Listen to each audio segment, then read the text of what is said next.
Hello friends, ಮತ್ತೊಮ್ಮೆ ತಮಗೆಲ್ಲರಿಗೂ ನನ್ನ ಚಾನಲ್ಗೆ ಸುಸ್ವಾಗತ. ಈ ದಿನ ನಾವು 6ನೇ ತರಗತಿಯ 2ನೇ ಚಾಪ್ಟರ್ ರೇಖೆಗಳು ಮತ್ತು ಕೋನಗಳ ಮುಂದುವರೆದ ಭಾಗವನ್ನು ನೋಡೋಣ. ಸೊ 2.6 ಕೋನಗಳನ್ನು ಹೋಲಿಸುವುದು.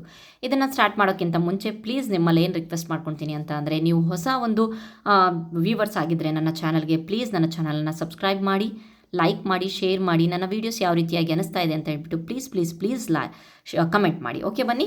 ಈ ಪ್ರಾಣಿಗಳು ಬಾಯಿ ತೆರೆದಿದ್ದಾವಲ್ಲ, ಇಲ್ಲೂ ಸಹ ಒಂದು ಕೋನಗಳು ಫಾರ್ಮ್ ಆಗಿದೆ. ಸೊ ನೀವು ನೋಡ್ಬೋದು, ಇಲ್ಲಿಂದ ಇಲ್ಲಿಗೆ ಕೋನ ಇದೆ. ಸೊ ಇಲ್ಲಿಂದ ಇಲ್ಲಿಗೆ ಕೋನ ಆಗಿದೆ.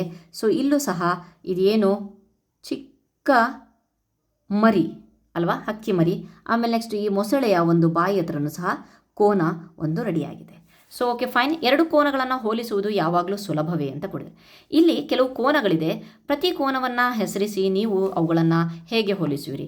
ನಾವು ಯಾವುದಾದ್ರೂ ಹೆಸರು ಮೂಲಕ ನಾವು ಬರಿಬೋದು. ನಾನು ಹಿಂದಿನ ವಿಡಿಯೋದಲ್ಲಿ ಹೇಳಿದ್ದೆ ಏನಂತ ಬಿಟ್ಟು, ಕೋನವನ್ನು ಹೆಸರಿಸೋದು ಹೇಗಂತಂದರೆ, ವೋರ್ಟೆಕ್ಸ್ ಅಥವಾ ಶೃಂಗ ಎಲ್ಲಿರುತ್ತೋ ಅದನ್ನು, ಅಂತಂದರೆ ಎಲ್ಲಿ ಕೋನ ಫಾರ್ಮೇಷನ್ ಆಗಿದೆಯೋ ಅದನ್ನು ನಾವು ಬರಿಬೇಕಾಗತ್ತೆ ಮಧ್ಯಕ್ಕೆ. Okay, ABC.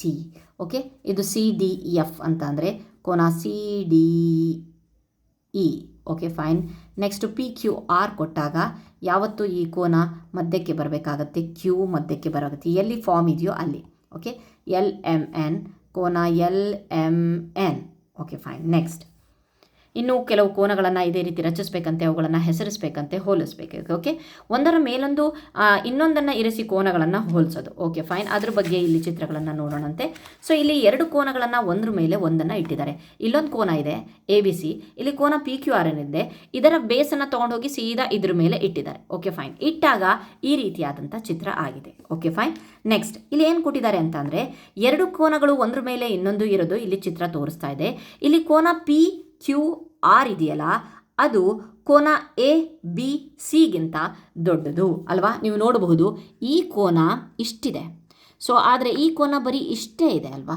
ಸೊ ಎಲ್ಲಿವರೆಗೆ ಅದು ವೈಡರ್ ಆಗಿ ಓಪನ್ ಆಗಿದೆಯೋ ಅದು ದೊಡ್ಡದಿದೆ ಅಂತ ಹೇಳಿಬಿಟ್ಟು. ಸೊ PQR ಕೋನವು ABC ಕೋನಕ್ಕಿಂತ ದೊಡ್ಡದು ಅಂತ ಚಿತ್ರ ನೋಡಿದ ತಕ್ಷಣ ಗೊತ್ತಾಗ್ತಾ ಇದೆ. ನೆಕ್ಸ್ಟ್ ಇನ್ನು ಬರೋಣ, ಸಮಕೋನಗಳು ಬರೋಣ. ಸೊ ಇಲ್ಲೂ ಅಷ್ಟೇ ಒಂದು ಕೋನವನ್ನು ಇನ್ನೊಂದು ಕೋನ ಮೇಲೆ ಇಟ್ಟಿದ್ದಾರೆ. AOB ಕೋನವನ್ನು XOY ಮೇಲೆ ಇಟ್ಟಿದ್ದಾರೆ. ಸೊ ಸಮಕೋನ ಸೇಮ್, ಇಲ್ಲಿ ಏನು ಚೇಂಜಸ್ ಇಲ್ಲ. ಸೊ ಸಮಕೋನ. ಓಕೆ, ಎರಡು ಸೆಲ್ ಇಟ್ಟಾಗ ಸಮಕೋನಗಳು ಫಾರ್ಮ್ ಆಗುತ್ತೆ ಅಂತ ಹೇಳಿಬಿಟ್ಟು ಕೊಟ್ಟಿದ್ದಾರೆ. ಅಂತ ಅಂದರೆ AOB = XOY. ಓಕೆ, ನೆಕ್ಸ್ಟ್ ಬರೋಣ, ಇಲ್ಲಿ ಕಂಡು ಹಿಡಿಯಿರಿ ಬರೋಣ. ಬನ್ನಿ, ಮೊದಲನೇ ಕ್ವಶನ್ ನೋಡೋಣ. ಒಂದು ಆಯತಾಕಾರದ ಹಾಳೆಯನ್ನು ಮಡಚಿ, ಒಂದು ಆಯತಾಕಾರದ ಹಾಳೆಯನ್ನು ತೊಗೊಬೇಕಂತೆ, ಅದನ್ನು ಮಡಚಬೇಕಂತೆ. ಉದ್ದಕ್ಕೂ ರೇಖೆಯನ್ನು ಎಳಿರಿ, ಒಂದು ರೇಖೆ ಎಳಿರಿ. ಮಡಚಿರುವ ಗೆರೆ ಮತ್ತು ಕಾಗದ ಬದಿಗಳ ನಡುವೆ ಉಂಟಾದ ಕೋನಗಳನ್ನು ಹೆಸರಿಸಿ. ಒಂದು ಕೋನಗಳನ್ನು ಹೆಸರಿಸಿ. ನಾವು ನೋಡ್ಬೋದು ಇಲ್ಲಿ 4 ಕೋನಗಳು ಆಗಿದೆ. 1 2 3 4. Okay, next. ಓಕೆ, ಇಲ್ಲಿ ಕೋನಗಳನ್ನು ಸಹ ನಾನು ಇಲ್ಲಿ ಹೆಸರಿಸ್ತಾ ಇದ್ದೀನಿ. ಯಾವುದು? ಇಲ್ಲಿ A, ಇದು B, ಇದು C, ಇದು D ಅಂದ್ಕೊಳ್ಳಿ, ಇದು E ಅಂದ್ಕೊಳ್ಳೋಣ, ಇದು F ಅಂದ್ಕೊಳ್ಳೋಣ. ಓಕೆ, ಸೊ ಇದರೊಳಗಡೆ ಇದು ಮೊದಲನೇ ಕೋನ, ಇದು ಎರಡನೇ ಕೋನ, ಇದು ಮೂರನೇ ಕೋನ, ಇದು ನಾಲ್ಕನೇ ಕೋನ ಅಂದಾಗ ಸೊ ನಮಗೆ ಯಾವ್ದ್ಯಾವ್ದು ಬಂದಿದೆ? ದೊಡ್ಡ ಕೋನಗಳು. ಈ ಚಿತ್ರ ನೋಡ್ತಾ ಇದ್ದೀರಾ ನೀವು, ದೊಡ್ಡ ಕೋನಗಳು ಎಲ್ಲೆಲ್ಲಿದ್ದಾವೆ ಅಂತ ಹೇಳಿದರೆ, ಕೋನ 1 2 3 4ರಲ್ಲಿ ನೀವು ನೋಡಬಹುದು ದೊಡ್ಡ ಕೋನಗಳು ಕೋನ 1 ಮತ್ತು 4 ಇದೆ. ಓಕೆ, ಎಲ್ಲಿ ವೈಡರ್ ಆಗಿ ಹೆಚ್ಚು ಜಾಸ್ತಿ ಇದೆಯಲ್ವಾ ಅಲ್ಲಿ ಬಂದಿದೆ. ಓಕೆ, ನೆಕ್ಸ್ಟ್ 2 ಮತ್ತು 3 ಇದೆಯಲ್ವಾ, ಅದು ಚಿಕ್ಕ ಕೋನಗಳು ಅಂತ ಹೇಳ್ಬೋದು. ಓಕೆ, DFE ಹೆಸರೋದಾದರೆ DFE, ಮತ್ತು ಎರಡನೇದು BEF. ಓಕೆ, ಇವೆರಡು ಚಿಕ್ಕ ಕೋನಗಳಾಗತ್ತೆ. ಇದು AEF, ಒಂದನೇ ಕೋನ AEF, ಮತ್ತು ನಾಲ್ಕನೇ ಕೋನ CFE. ಇದು ಮತ್ತು ಇದು ದೊಡ್ಡ ಕೋನಗಳಾಗುತ್ತೆ, ಇವೆರಡು ಚಿಕ್ಕ ಕೋನಗಳಾಗುತ್ತೆ. ಅದನ್ನು ಕೇಳಿದರೆ ನೀವು ಮಾಡಿದ ಅತಿ ದೊಡ್ಡ ಮತ್ತು ಅತಿ ಚಿಕ್ಕ ಕೋನ ಯಾವುದು ಅಂತ ಹೇಳಿ ಸೊ ಈ ರೀತಿಯಾಗಿ ಬರಿಬೇಕಾಗತ್ತೆ. ಸೊ ಬನ್ನಿ ನೋಡೋಣ. ಮಡಿಚಿದ ರೇಖೆಯ ಮೂಲಕ ಉಂಟಾಗಿರುವ ಕೋನಗಳು ಕೋನ 1, ಕೋನ 2, ಕೋನ 3, ಕೋನ 4. ದೊಡ್ಡ ಕೋನಗಳು ಕೋನ 1, ಕೋನ AEF, ಕೋನ 4ನೇದು ಕೋನ CFE. ಅದೇ ಚಿಕ್ಕ ಕೋನಗಳು ಬಂದುಬಿಟ್ಟು ಕೋನ 3 DFE ಮತ್ತು ಕೋನ 2 BEF ಅಂತ ಹೇಳಿ. ನೆಕ್ಸ್ಟ್ ಅದೇ ರೀತಿಯಾಗಿ ನೆಕ್ಸ್ಟ್ ಕ್ವಶನನ್ನು ನೋಡೋಣ. ಮುಂದಿನ ಪ್ರತಿಯೊಂದರಲ್ಲಿ ಯಾವ ಕೋನ ದೊಡ್ಡದು ಎಂಬುದನ್ನು ನಿರ್ಧರಿಸಿ, ಅದು ಏಕೆ ದೊಡ್ಡದು ಅಂತ ಹೇಳಿಬಿಟ್ಟು ಹೇಳಬೇಕಂತೆ, ನಿರ್ಧರಿಸಬೇಕು. ಮತ್ತು AOB ಮತ್ತು XOYಯಲ್ಲಿ ಇಲ್ಲಿ ನೋಡಿ AOB XOY ಇಷ್ಟು, AOB ಇಷ್ಟು ಇಲ್ಲೇ ನೀವು ನೋಡಬಹುದು ಅಲ್ವಾ. ಸೊ ಯಾವ್ದು ದೊಡ್ಡದಿದೆ? AOB ದೊಡ್ಡದಿದೆ. ಯಾಕೆ ಅಂತ ಅಂದರೆ AOB ಎಷ್ಟು ದೊಡ್ಡದಿದೆ ಅಂತಂದರೆ ಇದ್ರ ಒಳಗಡೆನೆ ಅದು XOY ಅನ್ನು ಒಳಗೊಂಡಿದೆ ಅಲ್ವಾ. AOB ಒಳಗಡೆನೆ ಇವನಿದ್ದಾನೆ ಅಂದಮೇಲೆ ಇವನೇ ದೊಡ್ಡವನು. Okay fine. ನೆಕ್ಸ್ಟ್ ಕೋನ AOB ಮತ್ತು ಕೋನ XOB. ಓಕೆ, ಕೋನ XOB ಇದರೊಳಗಡೆ ಯಾವುದು ನೋಡಿ? ಕೋನ AOB, ಕೋನ XOB ಇದಿಷ್ಟು ದೊಡ್ಡದು. ಈಗ XOB ಇದನ್ನು ತೊಗೊಳ್ತಾ ಇದ್ದಾರೆ ಇಷ್ಟು. ಸೊ ಇಲ್ಲೂ ಅಷ್ಟೇ ನೀವು ನೋಡಬಹುದು ಇನ್ನೂ ಇಷ್ಟು ಭಾಗ ಉಳ್ಕೊಂಡಿದೆ ಕವರ್ ಆಗೋಕ್ಕೆ. ಹಾಗಾಗಿಬಿಟ್ಟು ಕೋನ AOBನೇ ದೊಡ್ಡದು. ಓಕೆ, ಕೋನ AOBಯಲ್ಲೇ ಇದು ಸಹ ಒಂದು ಭಾಗ ಆಗಿದೆ. ನೆಕ್ಸ್ಟ್ ಮೂರನೇದು ನೋಡೋಣ, XOB. XOB ಓಕೆ ಫೈನ್, ಇಲ್ಲಿ ತೋರಿಸ್ತಾ ಇದ್ದೀನಿ ನಾನು XOB ಡಾರ್ಕ್ ಆಗಿ. ಕೋನ XOC. XOC same. ಸೊ ಇದರೊಳಗಡೆ ಯಾವುದಪ್ಪ ಅಂತಂದರೆ ಇವೆರಡು ಸೇಮ್ ಅಂತ ಹೇಳ್ಬೋದು. ಓಕೆ, ಇಲ್ಲಿ ನೋಡ್ಬೋದು ನೀವು ಚಿತ್ರ, ಎರಡು ಸೇಮ್. ಯಾಕಪ್ಪ ಅಂತಂದರೆ ಇವೆರಡು ಕೋನಗಳು ಒಂದೇ ಕಿರಣಗಳಿಂದ ರಚಿಸಲ್ಪಟ್ಟಿದೆ. Okay fine. ನೆಕ್ಸ್ಟ್ ಇದನ್ನು ಯಾವ ರೀತಿಯಾಗಿ ಬರೀತೀರಾ ಅಂತಂದರೆ ನಾವು ನೋಟ್ಸನ್ನು ಬರೀತಿರುವಾಗ ಈ ರೀತಿಯಾಗಿ ಬರಿಬೇಕು. ಕೋನ AOB ದೊಡ್ಡ ಕೋನವಾಗಿದೆ ಎ ಆಪ್ಷನಲ್ಲಿ. ಏಕೆಂದರೆ ಕೋನ XOY ಎಂಬುದು ಕೋನ AOBಯನ್ನು ಒಳಗೊಂಡಿದೆ. ಅಂದರೆ ಕೋನ XOY ಎಂಬುದು AOBಯ ಒಂದು ಭಾಗವಾಗಿದೆ. ಸಿಂಪಲ್ ಆಗಿ ಬರೆದ್ರೆ ಆಯ್ತು. ಎರಡನೇ ಆಪ್ಷನ್ನಲ್ಲಿ ಕೋನ AOB ದೊಡ್ಡ ಕೋನವಾಗಿದೆ. ಏಕೆಂದರೆ XOB ಎಂಬುದು AOBಯು ಒಳಗೊಂಡಿದೆ. ಅಂದರೆ XOB ಎಂಬುದು AOBಯ ಒಂದು ಭಾಗವಾಗಿದೆ. ಓಕೆ, ನೆಕ್ಸ್ಟ್ ಸಿ ಆಪ್ಷನ್ನಲ್ಲಿ ಕೋನ XOB ಕೋನ XOC ಏಕೆಂದರೆ ಎರಡೂ ಕೋನಗಳು ಒಂದೇ ಕಿರಣಗಳಿಂದ ರಚಿಸಲ್ಪಟ್ಟಿದೆ. ಸೊ ಮೂರನೇ ಕ್ವಶನ್ ನೋಡೋಣ, ಯಾವ ಕೋನ ದೊಡ್ಡದು? ಮತ್ತೆ ಇಲ್ಲೊಂದು ಚಿತ್ರ ಕೊಟ್ಟಿದ್ದಾರೆ. ಕೋನ XOY ಅಥವಾ ಕೋನ AOB ಇವೆರಡರಲ್ಲಿ ಯಾವುದು ದೊಡ್ಡದು ನೋಡೋಣ. XOY ಇಲ್ಲಿವರೆಗೆ. Okay, XOY. AOB ಇಲ್ಲಿಯವರೆಗೆ. ಓಕೆ, ಸೊ ಹಾಗಾದರೆ ಯಾವುದು ದೊಡ್ಡದು? ನೀವು ನೋಡೋ ಹಾಗೆ XOY ಅದು ಹೆಚ್ಚು ಅಗಲವಾಗಿದೆ. ನೋಡ್ಬೋದು XOY ಹೆಚ್ಚು ಅಗಲವಾಗಿದೆ. ಇದು ಮಾತ್ರ ಹೀಗೆ ಇದೆ, ಇದು ಈ ರೀತಿಯಾಗಿ ಓಪನ್ ಆಗಿದೆ. ಫೈನ್. ನೆಕ್ಸ್ಟ್ AOB ಕೋನಕ್ಕಿಂತ ಹೆಚ್ಚು ತೆರೆದುಕೊಂಡಿದೆ XOY ಅನ್ನೋದು. ಹಾಗಾಗಿಬಿಟ್ಟು ನಾವು XOY ದೊಡ್ಡದು ಅಂತ ಹೇಳ್ತೀವಿ. ಅದನ್ನು ಬರೆಯೋದೇನಪ್ಪ ಅಂದರೆ ಕೋನ XOY ದೊಡ್ಡದು ಕೋನ AOBಗಿಂತ. ಏಕೆಂದರೆ ಕೋನ XOY ಕೋನವು ಕೋನ AOB ಕೋನಕ್ಕಿಂತ ಹೆಚ್ಚು ತೆರೆದುಕೊಂಡಿದೆ ಅಥವಾ ಹೆಚ್ಚು ಅಗಲವಾಗಿದೆ ಅಂತ ಹೇಳ್ಬೋದು. Okay fine. ಇಲ್ಲಿವರೆಗೆ ನಾವು ಕಂಡುಹಿಡಿಯಿರಿ. ಪೇಜ್ ನಂಬರ್ 20 ಮತ್ತು 21 ನೋಡಿದ್ವಿ. ಸೊ ಕಂಟಿನ್ಯೂ ಮಾಡ್ತೀನಿ, ನೋಡೋಣ. ಒಂದರ ಮೇಲೆ ಇನ್ನೊಂದನ್ನು ಇರಿಸದೆ ಕೋನಗಳನ್ನು ಹೋಲಿಸೋದು. ಇಂದಿನ ಒಂದು ಪೇಜ್ನಲ್ಲಿ ಒಂದರ ಮೇಲೆ ಒಂದನ್ನು ಇರಿಸಿದ್ವಿ. ಈಗ ಒಂದರ ಮೇಲೆ ಇರಿಸದೆ ನೋಡೋದು. ಇಲ್ಲಿ ಕಂಪ್ಲೀಟಾಗಿ ಒಂದು 2 ಕೊಕ್ಕರೆಗಳನ್ನು ಕೊಟ್ಬಿಟ್ಟು ಇಲ್ಲೂ ಸಹ ಕೋನಗಳು ಫಾರ್ಮ್ ಆಗಿದೆಯಲ್ವಾ. ಸೊ ಯಾವ ರೀತಿಯಾಗಿ ಫಾರ್ಮ್ ಆಗಿದೆ ಅನ್ನೋದಕ್ಕೆ ಸಿಂಪಲ್ಲಾಗಿ ಇನ್ಫಾರ್ಮೇಷನ್ನ ಕೊಟ್ಟಿದ್ದಾರೆ.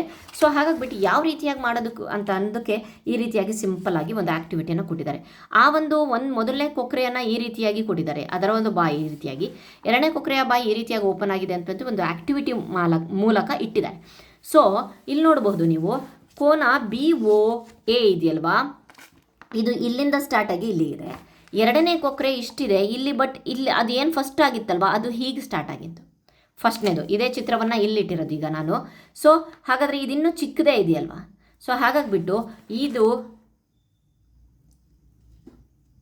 ಮೊದಲನೇ ಕೊಕ್ಕರೆ ಏನು ಓಪನ್ ಆಗಿದೆಯಲ್ಲ ಅದೇ ದೊಡ್ಡದು. ಸೊ ಓಕೆ, ಇಲ್ಲಿ ಯಾವ ಕೋನ ದೊಡ್ಡದು ಅಂತ ಹೇಳ್ಬಿಟ್ಟು ಹೇಳ್ತೀರಾ ಅಂತ ಹೇಳ್ಬಿಟ್ಟು ಕ್ವಶನ್ ಮಾಡಿದ್ರಿಂದ ಮೊದಲನೇ ಕೊಕ್ಕರೆ ಏನು ಬಾಯಿ ಬಿಟ್ಟಿದೆಯಲ್ವಾ ಅದೇ ದೊಡ್ಡದು. ಓಕೆ, ಈ ರೀತಿಯಾಗಿ ಇರೋವಂಥ ಒಂದು ವೃತ್ತವನ್ನು ಇದು ಮಾಡಿಬಿಟ್ಟು ನಾವು ಒಂದು ಮಾರ್ಕ್ಗಳನ್ನು ಮಾಡಿಕೊಂಡು ಸೊ ಆ ಒಂದು ಚಿತ್ರವನ್ನು ಅದ್ರ ಮೇಲೆ ಇಡಬೇಕಾಗತ್ತೆ. Okay fine. ನೆಕ್ಸ್ಟ್ ತಿರುಗುವ ಬಾಹುಗಳನ್ನು ತಯಾರಿಸೋದು ಅಂತ ಹೇಳ್ಬಿಟ್ಟು ಒಂದು ಸಿಂಪಲ್ ಆಗಿರುವಂಥ ಒಂದು ಇನ್ಫಾರ್ಮೇಷನ್ನ ಕೊಟ್ಟಿದ್ದಾರೆ. ಸೊ ನೋಡ್ಕೊಳ್ಳಿ. ನೆಕ್ಸ್ಟು ಸೀಳು ಕಿಂಡಿಯ ಮೂಲಕ ಹಾದು ಹೋಗುವುದು ಅಂತಲೂ ಕೊಟ್ಟಿದ್ದಾರೆ. ಸೊ ಅದಾದಮೇಲೆ ನೆಕ್ಸ್ಟು ಕೋನಗಳ ವಿಶೇಷ ವಿಧಗಳನ್ನು ಕೊಟ್ಟಿದ್ದಾರೆ. ಓಕೆ, ಇಲ್ಲಿ ಏನಪ್ಪ ಅಂತಂದರೆ ಇಲ್ಲಿ ಬುಕ್ಕು ಕಂಪ್ಲೀಟಾಗಿ ಓಪನ್ ಆಗಿದೆ.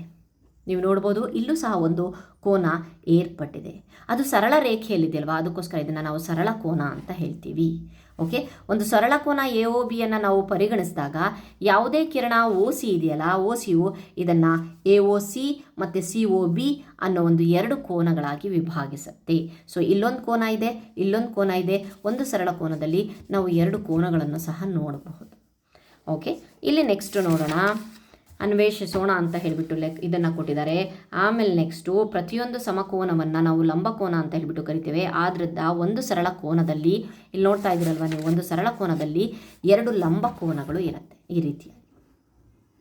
ಇದು 90 ಡಿಗ್ರಿ, ಇದು 90 ಡಿಗ್ರಿ. Okay fine.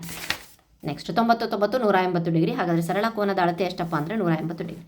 ಸೊ ಬನ್ನಿ ನೋಡೋಣ. ನೆಕ್ಸ್ಟು ಕಂಡುಹಿಡಿಯಿರಿ. ಮೊದಲನೇ ಕ್ವಶನ್ ಏನಿದೆ, ನಿಮ್ಮ ತರಗತಿಯ ಕಿಟಕಿಯಲ್ಲಿ ಎಷ್ಟು ಲಂಬಕೋನಗಳಿವೆ? ನಿಮ್ಮ ತರಗತಿಯಲ್ಲಿ ನೀವು ಇತರೆ ಲಂಬಕೋನಗಳನ್ನು ಕಾಣುವಿರಾ ಅಂತ ಕೊಟ್ಟಿದ್ದಾರೆ. ಸೊ 1ನೇ ಕ್ವಶನಿಗೆ ಉತ್ತರ ಇದೆ, ಒಂದು ಆಯತಾಕಾರದ ಕಿಟಕಿಯಲ್ಲಿ 4 ಲಂಬಕೋನಗಳು ಇರುತ್ತೆ. ಹೌದಲ್ವಾ? ಈ ಸೈಡು, ಈ ಸೈಡು, ಈ ಸೈಡು, ಈ ಸೈಡು. ಹೌದು, ನಮ್ಮ ತರಗತಿಯಲ್ಲಿ ಬಾಗಿಲು, ಕಪ್ಪು ಹಲಗೆ, ಮೇಜು, ಪುಸ್ತಕ, ಕಿಟಕಿ ಮುಂತಾದ ವಸ್ತುಗಳಲ್ಲಿ ಕೂಡ ನಾವು ಲಂಬಕೋನಗಳನ್ನು ಕಾಣಬಹುದು, ಈಸಿಯಾಗಿ ಕಾಣಬಹುದು ಲಂಬಕೋನಗಳನ್ನು. ಓಕೆ, ಇದು ಮೊದಲನೇದಕ್ಕೆ. ನೆಕ್ಸ್ಟು ಸರಳ ಕೋನಗಳನ್ನು ಪಡೆಯಲು ಎಯನ್ನು ಚಿತ್ರದಲ್ಲಿರುವ ಇತರೆ ಗ್ರೇಡ್ ಬಿಂದುಗಳಿಂದ ಸರಳ ರೇಖೆಯಿಂದ ಸೇರಿಸಿ. ಸರಳ ಕೋನ ಬರಬೇಕಂತೆ, ಹೇಗೇಗೋ ಎಳೆಯೋ ಹಾಗಿಲ್ಲ. ಸೊ ಅದನ್ನು ಮಾಡುವ ಎಲ್ಲ ವಿಭಿನ್ನ ವಿಧಾನಗಳು ಯಾವುವು ಅಂತ ಹೇಳ್ತಿದ್ದಾರೆ. ಸರಳ ಕೋನ ಬರಬೇಕು ಅಂತಂದರೆ ನಾವು ಯಾವ ರೀತಿಯಾಗಿ ಇದನ್ನು ಮಾಡ್ಬೋದು, 1 2 3 ಈ ಒಂದು ಗ್ರಿಡ್ಗಳನ್ನು ಸೇರಿಸಿದ್ರೆ ನಮಗೇನಾಗತ್ತಪ್ಪ ಅಂತಂದರೆ ಒಂದು ಸರಳ ಕೋನ ಫಾರ್ಮ್ ಆಗುತ್ತೆ. ಓಕೆ ಫೈನ್, ಅದಕ್ಕೊಂದು ಹೆಸರು ಕೊಡ್ಬೋದು, ಸಿ ಅಂತ. ಸೊ ಇಲ್ಲಿ ಸ್ಲ್ಯಾಂಟ್ ಲೈನ್ ಇದೆಯಲ್ವಾ, ಸೊ ಅಡ್ಡ ಲೈನ್ ಇದೆಯಲ್ವಾ, ಇದನ್ನು ಯಾವ ರೀತಿಯಾಗಿ ಸರಳ ಕೋನವನ್ನು ಮಾಡ್ತೀರಾ ಅಂತಂದರೆ ಇಲ್ಲಿಂದ ಒಂದು ವಿಧಾನ ಇದೆ, ಇದು ಸರಳ ಕೋನ ಆಯಿತು. ಸೊ ಇನ್ನೊಂದು ಗ್ರಿಡ್ ಸೇರಿಸಿದ್ರು ಸರಳ ಕೋನ ಆಯಿತು. ಇಲ್ಲಿ ಕೆಳಗಡೆಯಿಂದ ಒಂದು ಸೇರಿಸಿದ್ರು ಸಹ ಸರಳ ಕೋನ ಆಯಿತು. ಇದಕ್ಕೂ ಸಹ ಒಂದು ಹೆಸರನ್ನು ನಾವು ಕೊಡಬಹುದು. Okay fine. ನೆಕ್ಸ್ಟ್ ಇದನ್ನು ಯಾವ ರೀತಿಯಾಗಿ ಬರೆಯೋದು ಅಂತ ಹೇಳಿಬಿಟ್ಟು ನೋಡೋಣ. ನೆಕ್ಸ್ಟ್ 2ನೇದು, ಎ ಬಿಂದುವಿನಿಂದ ಸಮತಲ ಅಡ್ಡ ದಿಕ್ಕಿನಲ್ಲಿ ಇರುವ ಎಲ್ಲ ಬಿಂದುಗಳನ್ನು ಸರಳ ರೇಖೆಯಿಂದ ಸೇರಿಸಬಹುದು.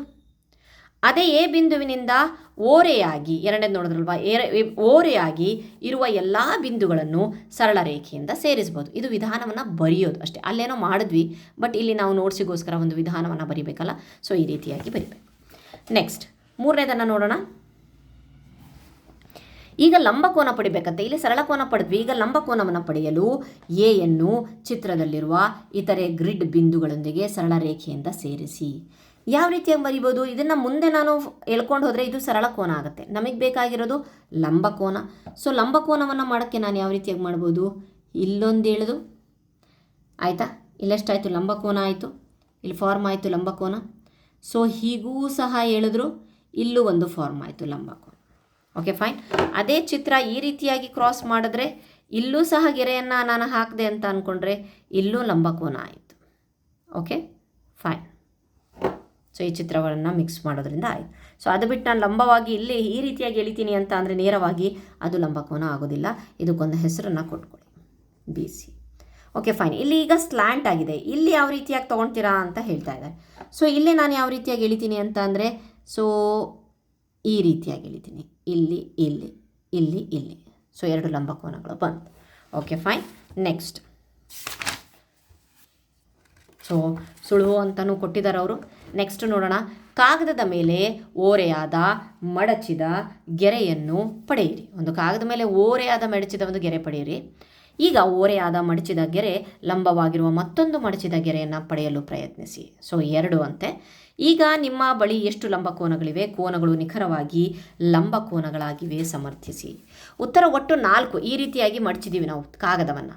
ಓಕೆ, ಒಟ್ಟು 4 ಲಂಬಕೋನಗಳು ಸಿಗುತ್ತೆ. ಏಕೆಂದರೆ 2 ಮಡಚಿದ ಗೆರೆಗಳು 90 ಡಿಗ್ರಿಯಲ್ಲಿ ಪರಸ್ಪರ ಲಂಬವಾಗಿ ಛೇದಿಸುತ್ತೆ.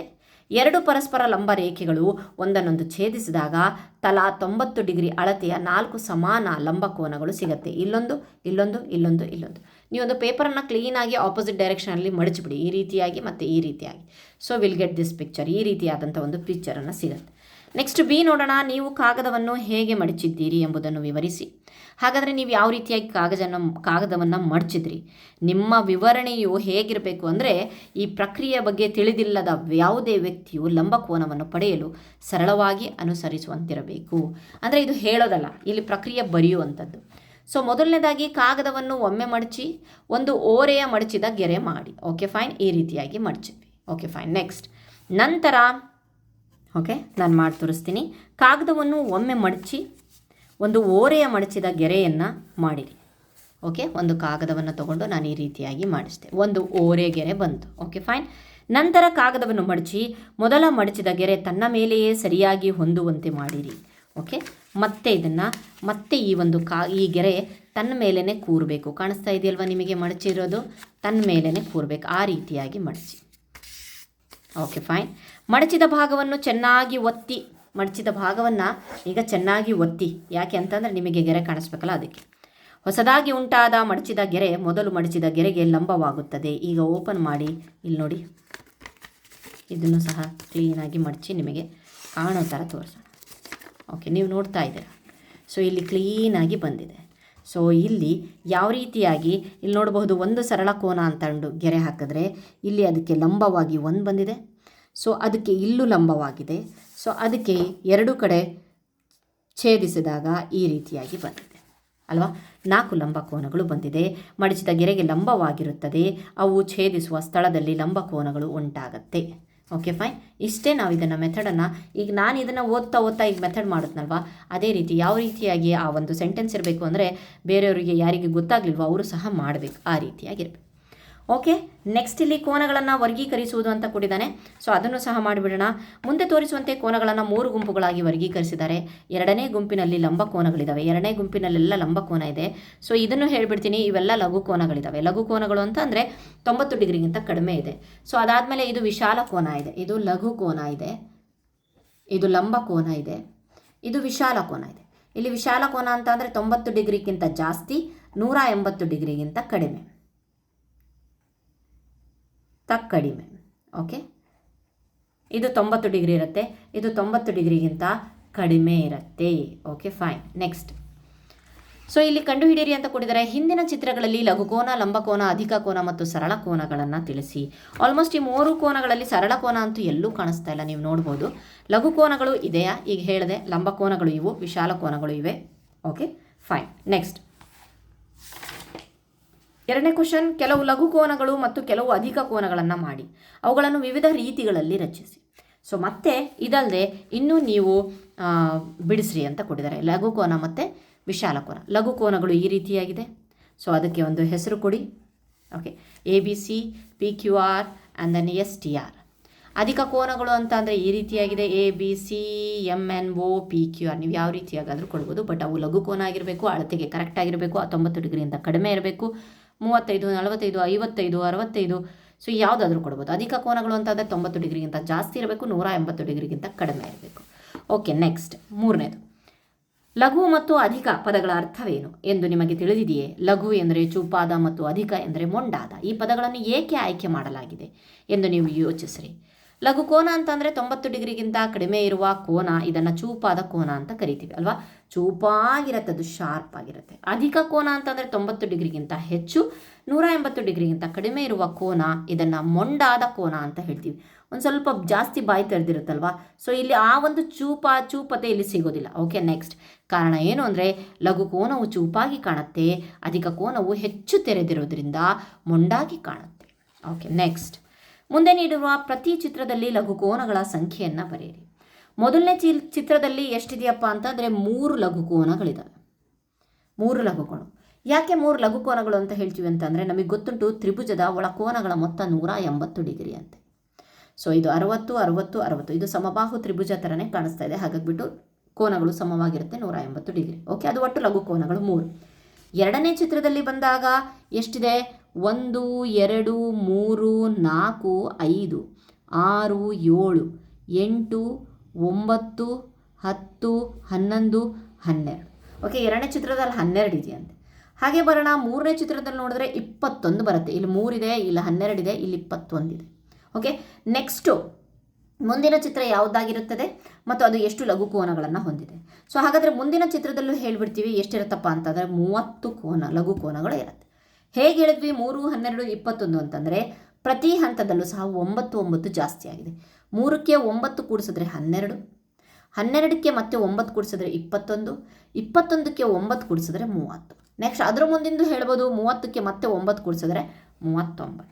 ಓಕೆ, ಸೊ ಅದನ್ನು ಯಾವ ರೀತಿಯಾಗಿ ಬರೆಯೋದು ಅಂತಂದರೆ ಮೊದಲ ಚಿತ್ರ 3 ಲಘು ಕೋನಗಳು, 2ನೇ ಚಿತ್ರ 12 ಲಘು ಕೋನಗಳು, 3ನೇ ಚಿತ್ರ 21 ಲಘು ಕೋನಗಳು. ಮುಂದಿನ ಚಿತ್ರದಲ್ಲಿ 30 ಲಘುಕೋನಗಳಿರುತ್ತೆ. ಇಲ್ಲಿ ಒಂದು ವಿನ್ಯಾಸ ಇದೆ. ಅವರೇ ಕೇಳಿದ್ದಾರೆ ಏನು ಮಾದರಿ ಏನು ನೋಡಿದ್ದೀರಾ ಅಂತ. ಅಂದರೆ ವಿನ್ಯಾಸ ಪ್ರತಿ ಹಂತದಲ್ಲಿ 9 ಲಘುಕೋನಗಳು ಹೆಚ್ಚಾಗ್ತಾ ಇದೆ. ಅಂದರೆ 3, 12, 21, 30 ಈ ರೀತಿ. ಐ ಹೋಪ್ ನಿಮಗೆ ನಾನಿಲ್ಲಿ ಪೇಜ್ ನಂಬರ್ 29ವರೆಗೆ ಮಾಡಿದ್ದೀನಿ. ಐ ಹೋಪ್ ನಿಮಗೆ ಅರ್ಥ ಆಗಿದೆ ಅಂದ್ಕೊಂಡಿದ್ದೀನಿ. Thank you friends.